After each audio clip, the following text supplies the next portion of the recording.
bergabung lagi minggu depan dengan kita ya. Ya Bu. Nah, sebelum memulai pembelajaran hari ini, alangkah baiknya kita berdoa terlebih dahulu. Berdoa. Bismillahirrahmanirrahim. Rabbi zidni ilma warzuqni fahma bi rahmatika ya arhamar rahimin. Ini ada yang tahu nggak? Di sini kita akan belajar tentang apa? Tentang energi Bu. Ya, betul ya. Jadi di sini kita akan belajar tentang energi. Nah, di sini Ibu memiliki tujuan pembelajarannya. Nih, tujuan pembelajarannya yaitu peserta didik mampu memahami pentingnya peran energi dalam membantu kita menjalani aktivitas sehari-hari dengan tepat. Di sini juga peserta didik mampu memahami peran energi terbarukan dalam upaya bahwa ketersediaan sumber energi terbatas. Nah, selanjutnya itu peserta didik mampu melakukan upaya-upaya penghematan energi dengan baik. Nah, Ibu mau bertanya kepada kalian. Nah, apa kalian tahu tentang energi? Ada yang tahu tidak? Resi tahu apa itu energi? Energi itu ya makan berkuat. Ah, iya. Bisa juga ya energi makan untuk supaya badan kita kuat. Ya. Ada yang tahu lagi? Tidak. Cukup, oke. Nah, selanjutnya apa kalian tahu peran energi bagi kehidupan kita? Nah, tadi yang disebutkan Resi juga bisa ya, untuk tubuh kita agar tubuh kita tetap kuat. Nah, mengapa energi sangat penting bagi kehidupan? Kenapa? Ada tahu? Ya kalau nggak ada energi mati Bu. Ya, bisa ya. Betul ya, energi itu sangat penting bagi kehidupan kita. Nah, di sini Ibu mempunyai penjelasannya nih anak-anak. Nah, betul ya nih, energi sangat sekali dibutuhkan untuk keberlangsungan hidup manusia. Nah, energi juga dibutuhkan manusia mulai dari pagi sampai istirahat pada malam hari. Nah, tanpa energi manusia tidak bisa memenuhi kebutuhan kesehariannya dengan mudah. Tadi seperti yang kata Nesmi bisa meninggal atau mati kalau tidak ada energi. Nah, terus juga energi yang kita miliki ini juga bisa seperti kebutuhan air untuk mandi, kebutuhan berkomunikasi jarak jauh. Maka kalau kita berkomunikasi menggunakan handphone, pasti tentunya harus menggunakan energi listrik juga kan, energi internet seperti itu. Nah, terus juga kebutuhan manusia untuk mendapatkan energi makanan yang tadi kan, menggunakan alat transportasi. Nah, terus juga di sini Ibu memiliki penjelasan tentang energi terbarukan ya anak-anak. Nah, apa sih energi terbarukan itu, ada yang tahu? Tidak Bu. Nah, di sini terdapat pengertiannya nih anak-anak. Nah, energi terbarukan itu adalah sumber energi yang dapat diperbarui secara alami. Nah, misalnya seperti matahari, angin, terus air. Selain itu, berbeda dengan bahan bakar fosil, energi terbarukan tidak akan habis. Nah, jadi energi terbarukan itu energinya tidak akan habis. Karena kalau matahari nggak bakal habis kan, angin juga, air juga. Nah, terus juga memiliki banyak dampak lingkungan yang jauh lebih kecil. Oke, baik. Nah, selanjutnya yaitu ada, mari mencoba. Nah, di sini Ibu akan membagi dua kelompok, Nesmi dengan Ilwana, Jasrina dengan Nabila.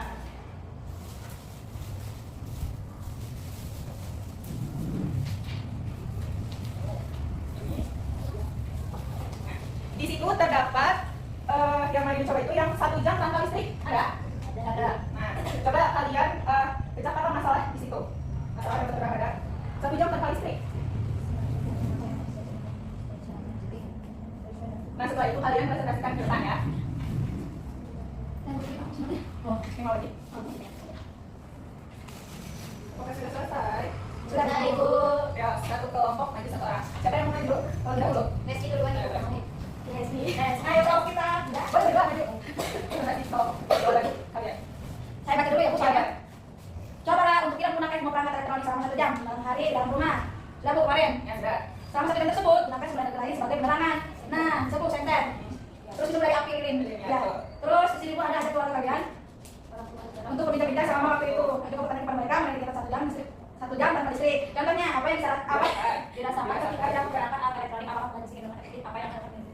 Nah, jadi kita itu tidak ada itu kesulitan atau kesulitan itu dengan yang ada seperti yang sederhana aja Bu, seperti kalau lampu senter tadi terus kirim. Kalau misal buat apa Bu, buat nge-blender cabai bisa dengan mulut dulu, atau memarut kelapa dengan mesin bisa dengan paten kelapa dulu. Terus apa yang akan dilakukan jika ada listrik yang digunakan kata menurut kalian? Menggunakan yang sederhana dulu Bu, secukupnya aja Bu. Oke, terima kasih Bu. Ya kok langsung aja Bu ya. Apa yang dirasakan ketika tidak menggunakan alat elektronik? Ketika kita tidak menggunakan alat elektronik itu kita akan kegiatan kita tuh akan sedikit terhambat karena contohnya kalau di malam hari itu kan seperti lampu, kalau nggak ada lampu jadi gelap, kita takut. Nah, habis itu apakah alat pengganti listrik yang digunakan itu efektif? Efektif. Nah, itu alatnya itu bisa lilin, bisa senter. Habis itu apa yang akan dilakukan jika energi listrik yang digunakan terbatas? Nah, kalau jika energi listrik yang kita gunakan itu terbatas tuh mungkin kita hal-hal yang kita lakukan itu bakal sedikit terhambat ya teman-teman, seperti tadi sudah dibilang sama teman kita ya, apa namanya, sudah dibilang sama teman kita tadi si Desmi, apa namanya, kalau contohnya masak karena menggunakan blender itu kan bisa menghambat. Kalau kita tidak menggunakan blender kita gunain ulekan dulu kan, jadi tidak secepat itu kita menyelesaikan kegiatan tersebut. Terima kasih ya. Tangan dulu, tepuk tangan dulu. Nah, betul ya tadi yang dikatakan oleh anak-anak dari kelompok Mesbi dan Gildana, dari kelompok Jasmina dan Nabila. Nah, jadi kalau kita tidak menggunakan alat elektronik dan juga alat pengganti listrik yang digunakan, apakah efektif atau tidak, dan juga apa yang akan dilakukan jika energi listrik yang digunakan terbatas? Betul ya tadi, bisa dengan cara seperti kalau tidak ada listrik dari lampu, kita bisa menggunakan senter atau lilin. Terus juga untuk mengulek cabai tadi seperti yang Mesmi bilang, kita bisa dengan ulekan manual ya. ya Bu. Juga kita sangat perlu juga ya dengan energi listrik ini. Jadi energi ini sangat penting bagi kita.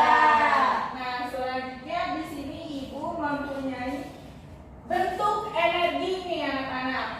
Nah, di aktivitas sebelumnya yang tadi, aktivitas yang kita sudah lakukan, nah, kita sudah memahami bahwa energi sangat penting loh. Seperti yang Ibu bilang tadi, energi sangat penting untuk membantu menjalani aktivitas sehari-hari. Nah, untuk menjalankan kehidupan sehari-hari, kita lebih sering menggunakan sumber energi listrik dan sumber energi fosil. Nah, padahal sebenarnya masih banyak energi yang belum kita ketahui. Nah, selain energi listrik. Nah, selanjutnya itu yuk kita pelajari satu persatu.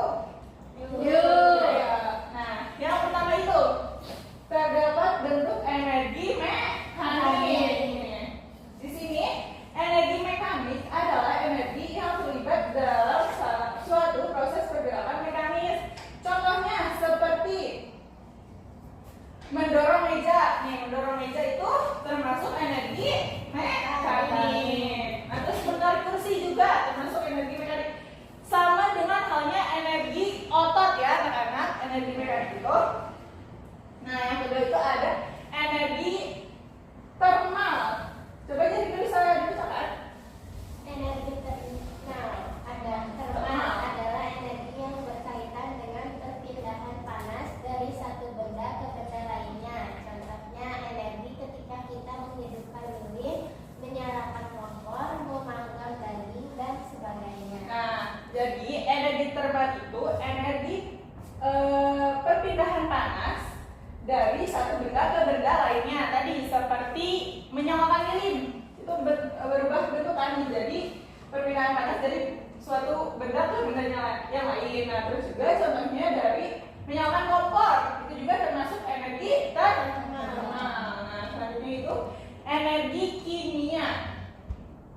Nah, energi kimia ini yaitu energi yang terlibat dalam suatu reaksi kimia. Contohnya ada yang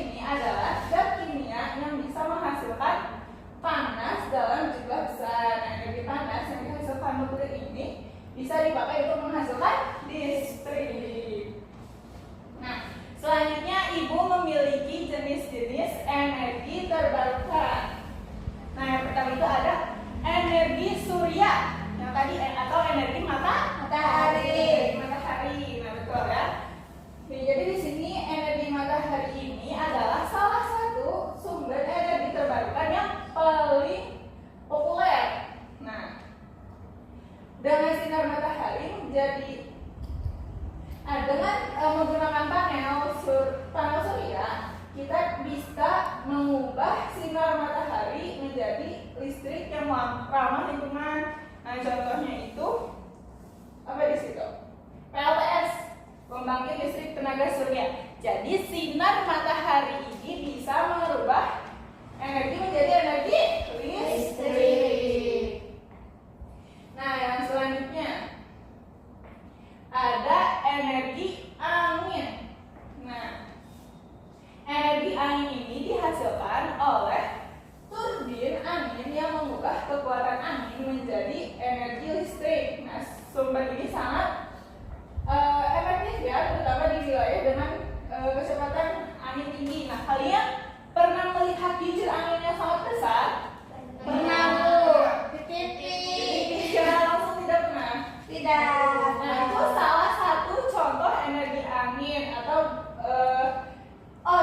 terus juga contohnya itu ada pergerakan kapal layar yang seperti yang ada di perahu itu loh, yang kayak kipas kecil itu. Nah, itu gunanya untuk menggerakkan kapal laut. Kalau pesawat, Bu, Kapal laut juga kapal pesawat.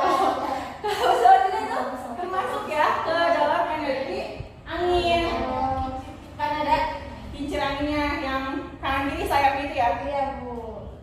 Nah, terus juga kincir angin tradisional. Itu kalau kincir angin tradisional sepertinya ada di perdesaan. Kalian pernah lihat?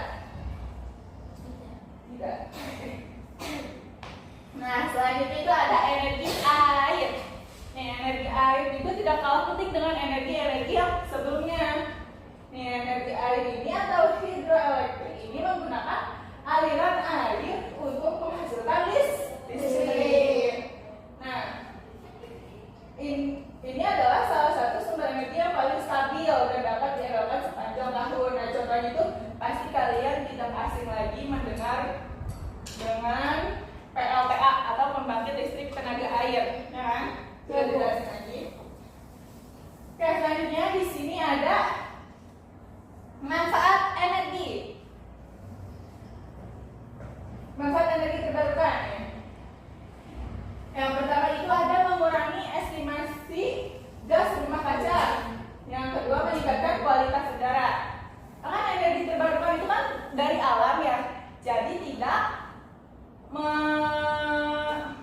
Terbatas. ya tidak terbatas dan juga tidak mengakibatkan polusi udara-udara yang lain atau bencana-bencana yang lain. Nah, terus juga mengurangi ketergantungan pada bahan bakar fosil.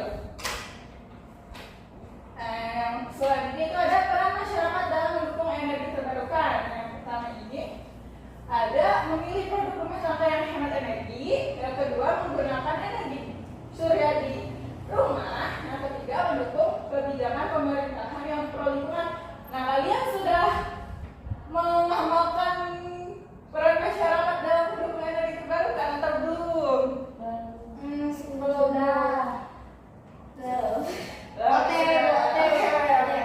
Sebaiknya kalian ini ya memiliki peran masyarakat dalam mendukung energi terbarukan yang ibu jelaskan tadi atau yang ibu sebutkan tadi. Oke, selanjutnya ada mengisi LPD sama yang terakhir. Sudah disiapkan dulu. Di situ terdapat 5 soal ya di LPD-nya. Yang pertama itu soalnya sebutkan 3 contoh sumber energi terbarukan. Yang kedua, mengapa energi matahari disebut energi bersih. Yang ketiga, tuliskan 2 contoh pemanfaatan energi dalam kehidupan sehari-hari. Yang kelima, sebutkan akibat yang dapat terjadi jika berlebihan. Yang kelima, jelaskan cara memanfaatkan energi. Pak sudah memberi waktu sama menit, kalau cukup tahu dulu ya. Cukup.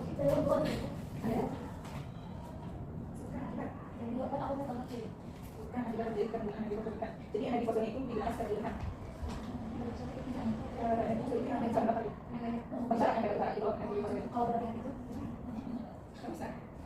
Kalau bisa jadi berarti artinya dari keluar.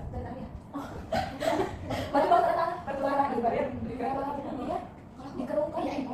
Iya. Ya, kalau dipakai secara berlebihan ternyata korek-korek terus. Kopi akan rusak. Kompor.